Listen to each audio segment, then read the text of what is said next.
Welcome to V classes guys. दोस्तों आज हम लोग करने वाले हैं जनरल साइंस के इंपॉर्टेंट क्वेश्चंस। आपको पता होगा दोस्तों कि हम लोग इस सेशन में most expected plus previous questions करते हैं। ये एग्जाम बेस्ड क्वेश्चंस रहते हैं, टॉप 20 क्वेश्चंस रहते हैं, आपके एग्जामिनेशंस में आने के ज़्यादा चांसेस रहते हैं। तो एक्साइज की तैयारी करते हो, सीजीएल की तैयारी करते हो, डजेंट मैटर दोस्तों, ये सेशंस आपके लिए इंपॉर्टेंट है। झारखंड के किसी भी एग्जामिनेशंस में जनरल साइंस के क्वेश्चंस पूछे जाते हैं, ठीक है। तो ये दोस्तों क्लास 17 है, सॉरी क्लास ये दोस्तों 17 है। और इससे पहले हमने बहुत सारे क्लासेस को कवर किया है। तो न केवल दोस्तों साइंस के लिए ही, झारखंड जी के जनरल नॉलेज और बहुत सारे टॉपिक को हमने कवर किया है। तो प्लेलिस्ट पे ज़रूर विजिट करना, ठीक है। वहाँ से अपनी तैयारी और भी बेहतरीन कर सकते हो। तो जो मेरे चैनल पे नए हैं दोस्तों वो सब्सक्राइब जरूर करेंगे, ताकि जो भी लेटेस्ट वीडियोज़ होगा वो सबसे पहले आप तक पहुँचेगी। देखिए बात करते हैं दोस्तों कि जो है ये जो क्वेश्चंस है वो आपके एग्जाम बेस्ड क्वेश्चंस हैं, ठीक है। प्रीवियस क्वेश्चंस भी रहते हैं और एग्जाम बेस्ड क्वेश्चंस भी रहते हैं। कुल मिलाकर दोस्तों आपके मोस्ट एक्सपेक्टेड क्वेश्चंस रहते हैं। तो आपको प्रैक्टिस करना ज़रूरी है, डेली करना ज़रूरी है, सारे सब्जेक्ट का करना ज़रूरी है, ठीक है। बोलना चाहूँगा कि दोस्तों जो फिजिकल है आपकी एक्सरसाइज वालों की, जो मैं बोलना चाहूँगा कि जो फिजिकल से रिलेटेड कोई भी नोटिफिकेशन अभी तक आया नहीं है, लेकिन मैं बोलना चाहूँगा कि अगले मंथ में जो है दोस्तों, अगले मंथ में फर्स्ट वीक में ही आपकी जो है रनिंग हो जाएगी, ठीक है। तो आप कंटिन्यू बनाए रखें और विद इन 2 मंथ, ठीक है, विद इन 2 मंथ दोस्तों आपकी रिटन एग्जाम से लेकर जो है दोस्तों ये सारी की सारी चीज़ें कंप्लीट होने वाली है आपकी जैसे एक्सरसाइज से संबंधित, ठीक है। तो चलिए हम लोग सेशन को स्टार्ट करते हैं विदाउट लेट। देखिए बात करते हैं फर्स्ट क्वेश्चन की, और ऐसे ही क्वेश्चंस आपके एग्जामिनेशंस में पूछने वाले हैं। तो don't worry about it, patterns और लेबल यही रहने वाला, ठीक है। तो बात करते हैं कि वायु में ध्वनि का वेग किस पर निर्भर नहीं करता है। तो ये दोस्तों फोर्थ ऑप्शन दोस्तों कि जो है वायु में ध्वनि का वेग जो है वो वायु का आर्द्रता, नमी पे निर्भर नहीं करता है, ठीक है। This is the right answer of this question. अब बात कर लेते हैं कि दोस्तों हम लोग जो है वो इस सेशन को विथ एक्सप्लेनेशन के साथ कवर करते हैं, व्याख्या के साथ कवर करते हैं। मतलब यहाँ से और भी कुछ क्वेश्चंस आप गेन कर सकते हो, ठीक है। तो शुरू से अंत तक जरूर बने रहना। चलिए बात करते हैं सेकंड क्वेश्चन की। तो डायनेमो किसको परिवर्तित करने के लिए प्रयुक्त में किया जाता है। तो ये सबको पता होगा। और ऐसे क्वेश्चन जो है दोस्तों, इस टाइप के क्वेश्चन पूछ जाते हैं आपको। इसके लिए जो है दोस्तों जो परिवर्तित होता है, कन्वर्ट होता है किस से किस चीज़ में, ठीक है। तो आपको उसको कर लेना है। और 8 से 10 ऐसे टॉपिक्स हैं, क्वेश्चंस है रिलेटेड इसके, तो आप कर लेना, ठीक है। बात करते हैं फर्स्ट ऑप्शन की। तो यांत्रिक ऊर्जा को विद्युत ऊर्जा में परिवर्तित करना, ठीक है, ये आपका राइट आंसर रहने वाला है। चलिए बात करते हैं नेक्स्ट क्वेश्चन की। तो मोटर कारों में हेडलाइट की चौंध को हटाने के लिए क्या किया जाता है दोस्तों। तो ये जो है थर्ड ऑप्शन देखते हो, पोलराइड यूज किया जाता है, ठीक है। आपको याद रखना है दोस्तों कि मोटर कारों में हेडलाइट की चौंध को हटाने के लिए, चकाचौंध जो होता है मतलब कि चमक को हटाने के लिए दोस्तों पोलराइड युक्त किया जाता है, ठीक है, प्रयुक्त किया जाता है। तो आपको याद रखना है पोलराइड, ठीक है। चलिए बात करते हैं नेक्स्ट क्वेश्चन की। और तो 94 क्वेश्चन देखिए, जिन पदार्थों में अनंत वैद्युत प्रतिरोध होता है उन्हें क्या कहते हैं, ठीक है। तो अनंत वैद्युत प्रतिरोध जिसमें होता है दोस्तों, उसको मैं बोलूँगा दोस्तों विद्युत रोधी, ठीक है। आपको याद रखना है दोस्तों कि जिन पदार्थों में अनंत विद्युत प्रतिरोध होता है उन्हें विद्युत रोधी कहते हैं, ठीक है। इस तरीके से आपको ध्यान में रखना है। चलिए बात करते हैं 95 क्वेश्चंस की।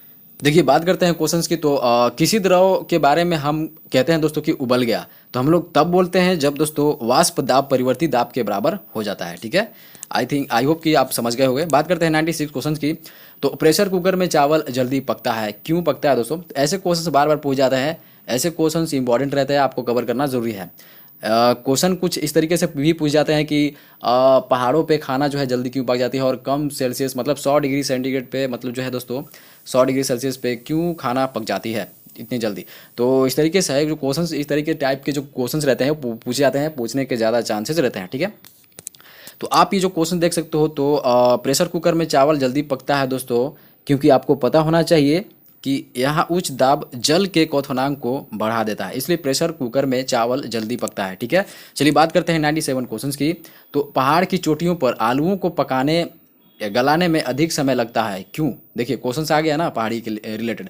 तो साइंस में दोस्तों ऐसे ऐसे क्वेश्चंस जो है रिपीटेड होते हैं और बार बार पूछ जाते हैं, ठीक है। तो मैं बोलना चाहूँगा दोस्तों कि जो है पहाड़ की चोटियों पर आलूओं को पकाने या गलाने में अधिक समय इसलिए लगता है दोस्तों क्योंकि वायुमंडलीय दाब कम होता है, ठीक है। चलिए बात करते हैं 98 क्वेश्चंस की। तो बात करते हैं कि निम्नलिखित में से कौन सा ईंधन न्यूनतम पर्यावरणीय प्रदूषण उत्पन्न करता है। तो ये सबको पता होना चाहिए दोस्तों कि जो है हाइड्रोजन, ठीक है। तो आपको पता होना चाहिए कि हाइड्रोजन ईंधन न्यूनतम पर्यावरणीय प्रदूषण उत्पन्न करता है, ओके। तो हाइड्रोजन अच्छी चीज़ें हैं। चलिए बात करते हैं कि हाइड्रोजन सल्फाइड या हाइड्रोजन क्लोराइड की तुलना में जल का उच्च क्वथनांक किसके कारण है। तो आपको पता होना चाहिए दोस्तों कि मैं बोलना चाहूँगा कि फोर्थ ऑप्शन आप ये देख सकते हो हाइड्रोजन अबंध के कारण से, ठीक है। तो आपको याद रखना चाहिए कि हाइड्रोजन सल्फाइड या हाइड्रोजन क्लोराइड की तुलना में जल का उच्च क्वथनांक हाइड्रोजन आबंधन के कारण है। ठीक है, चलिए बात करते हैं 100 क्वेश्चन के। किसी तत्व के रासायनिक गुण निम्नलिखित में से कौन तय करता है? ठीक है, तो रासायनिक गुण जो है दोस्तों तय करने की बात करें तो दोस्तों इलेक्ट्रॉनों की संख्या तय करती है। ठीक है, डिसाइड करती है, आपको पता होना चाहिए। तो इलेक्ट्रॉनों की संख्या किसी तत्व के रासायनिक गुण तय करता है। ठीक है, चलिए बात करते हैं क्वेश्चंस की। तो आप देख सकते हो कि निम्नलिखित में से वे एकमात्र पादक कोशिकाएं कौन सी हैं जो बिना न्यूक्ली या न्यूक्लाई हैं? ठीक है, विदाउट न्यूक्ली या न्यूक्लाई जो रहने वाले हैं दोस्तों, वो मैं बता दूं कि एक एधा कोशिकाएं। ठीक है, बताना चाहता हूं कि एधा कोशिकाएं जाइलम, जिसको एधा कोशिकाएं क्या होती है दोस्तों? जाइलम जिसको बोलते हैं। ठीक है, आपको याद रखना है जाइलम। और बिना केंद्रक की होती हैं। ठीक है, तो एधा कोशिकाएं क्या होती है? बिना केंद्रक की होती हैं। तो आपको याद रखना है कि इसलिए न्यूक्लाई होते हैं। ठीक है, चलिए बात करते हैं क्वेश्चंस की। और क्वेश्चंस ऐसे आते हैं दोस्तों, हमने जो क्वेश्चंस आज रखा है वो इजी टू मॉडरेट रखा हुआ है। ठीक है, तो कुछ कुछ आपको थोड़ी सी टफ लगेगी, लेकिन डोंट वरी अबाउट इट, ऐसे क्वेश्चंस पूछने वाले हैं।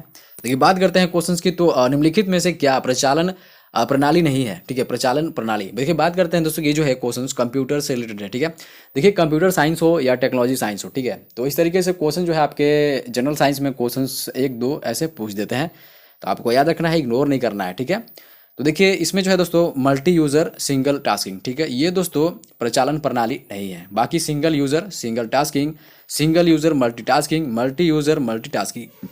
ओके, बात करते हैं 103 की संक्रियत अपंक उपचार को क्या कहता है? संक्रियत अपंक उपचार को क्या कहता है? तो 103 का आप ये दोस्तों सेकंड ऑप्शन जैविक उपचार कहते हैं। ठीक है, इतनी सी बात आपको ध्यान में रखनी है। चलिए बात करते हैं 104 की। तो निम्नलिखित में से कौन सा प्रोटोजोआई रोग नहीं है? प्रोटोजोआ से जो रोग उत्पन्न नहीं होता है वो क्या रहने वाला है?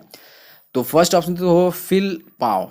ठीक है, आपको याद रखना है कि फिल पाव वुचुरिया बेनोग्राफ्टी के द्वारा होता है। वुचुरिया बेनोग्राफ्टी, ठीक है, आपको याद रखना है वुचुरिया बेनोग्राफ्टी। ठीक है, तो इस तरीके से आपको याद रखना है। तो बस बात करते हैं नेक्स्ट क्वेश्चन की। तो शाक सब्जी है ना, शाक सब्जी और फल हमारे आहार का हिस्सा होना चाहिए क्योंकि ये किससे बढ़ाते हैं? तो दोस्तों ये जो है साग सब्जी, जो फल हरीदार सब्जियां हैं दोस्तों, ये हमारी आहार होने चाहिए। तो ये किसको ग्रो करती है? इससे हम क्या ग्रो होती है दोस्तों, आपको ये बताना है। तो फर्स्ट ऑप्शन तो हो क्रामाकुंचन। ठीक है, क्या है दोस्तों ये? देखिए साग सब्जी और फल हमारे आहार का भाग होना चाहिए क्योंकि यह क्रामाकुंचन बढ़ाते हैं। ठीक है, तथा भोज्य पदार्थ पाचन तंत्र में सुगमता से नियत स्थान पर पहुंचता है। ठीक है, इसलिए दोस्तों साग सब्जी हमारे लिए इंपॉर्टेंट है, हरी हरी साग सब्जियां खाना चाहिए। चलिए बात करते हैं 106 की। तो दूध में कौन सा प्रोटीन शर्करा युग्म होता है? तो 106 का आप सेकेंड ऑप्शन तो हो केसिन और लैक्टोस, ये सबको पता है। तो मैं बताना चाहूँगा कि दूध में केसिन प्रोटीन होता है। दूध में विद्यमान शर्करा को लैक्टोज कहते हैं। ठीक है, लैक्टोज कहते हैं। और सामान्यतः दोस्तों पशुओं के प्रति लीटर दूध में दोस्तों 30 से 35 ग्राम प्रोटीन होते हैं। ठीक है, इतनी सी बात आपको ध्यान में रखनी है। चलिए बात करते हैं कि मलेरिया मादा एनोफिलीज से फैलता है, इसकी खोज किसने करी थी, आपको ये बताना है। ठीक है, तो कोई रॉस रहने वाले हैं। देखिए बात करते हैं दोस्तों कि जो है रोनाल्ड रॉस, ठीक है, इसने जो है दोस्तों खोज करी थी। और बताना चाहूँगा दोस्तों कि जो इसका जो टीका है दोस्तों, इसकी जो खोज करी थी एडवर्ड जेनर ने करी थी, टीकाकरण की। ठीक है, 1796 में। अब बात करते हैं कि जो तो लुई पास्चर की बात करें तो दोस्तों ये जो है रेबिस टीके की खोज करी थी 1860 में। ठीक है, रेबिस टीके की खोज 1860 में करी थी लुई पास्चर ने।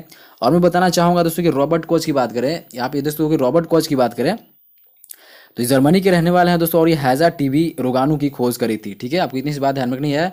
और रोनाल्ड रॉस की बात करें दोस्तों तो 1857 में जन्म हुआ था और अल्मोड़ा में हुआ था। ठीक है, ये ब्रिटिश डॉक्टर था। ठीक है, इतनी सी बात आपको ध्यान में रखनी है। और चलिए बात करते हैं नेक्स्ट क्वेश्चन की। तो BCG टीका कितनी उम्र में लगाया जाता है? BCG, ठीक है, तो आपको याद रखना चाहिए दोस्तों कि 15 दिन के भीतर ही लगाया जाता है BCG का टीका। BCG का फुल फॉर्म क्या होता है दोस्तों, कभी कभी पूछ देता है। ठीक है, तो आपको याद रखना है दोस्तों कि बैसिलस कॉलमेट ग्यूरिन। ठीक है, बैसिलस, आपको याद रखना है दोस्तों कि बैसिलस कॉलमेट ग्यूरिन। ठीक है, आपको इतनी सी बात ध्यान रखनी थी। चलिए बात करते हैं 109 की।